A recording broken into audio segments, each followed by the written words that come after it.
माशाल्लाह जी, अपनी रिवायत को बरकरार रखते हुए रात को पाकिस्तानी टीम ने बहुत गंद किया, बहुत बुरी तरह हारे। भी बंदा ਪੁੱਛੇ ਵੀ ਸਿੰਗਲ ਡਬਲ ਤੁਸੀਂ ਲੈਣੇ ਨਹੀਂ, ਚੌਕੇ ਤੁਹਾਡੇ ਕੋਲੋਂ ਡੱਕੇ ਨਹੀਂ ਜਾਂਦੇ, ਛੱਕੇ ਤੁਹਾਡੇ ਕੋਲੋਂ ਮਾਰੇ ਨਹੀਂ ਜਾਂਦੇ ਤੇ ਅੰਬ ਲੈਣ ਆਇਓ ਤੁਸੀਂ। ਮਤਲਬ ਇੰਨੀ ਬੇਇੱਜ਼ਤੀ, ਪੂਰੇ ਓਵਰ ਨਹੀਂ ਖੇਡੇਗੇ ਤੁਹਾਡੇ ਕੋਲੋਂ, 20 ਓਵਰ ਤੇ ਉਹ 11 ਬੰਦੇ ਤੇ 20 ਓਵਰ ਨਹੀਂ ਖੇਡ ਸਕੇ।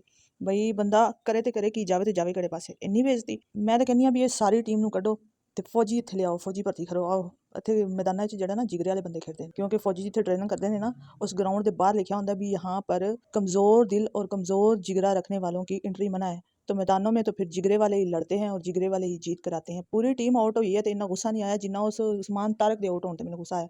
भी इन्नी बड़ी तेरी हाइट है, 7 फुट तेरा कद, जे मामा तेरे को एक सिंगल नहीं लिया जाता, तू सिंगल लेंदा रह ते उधर जांदा रह पूरे ओवर ते खेडो।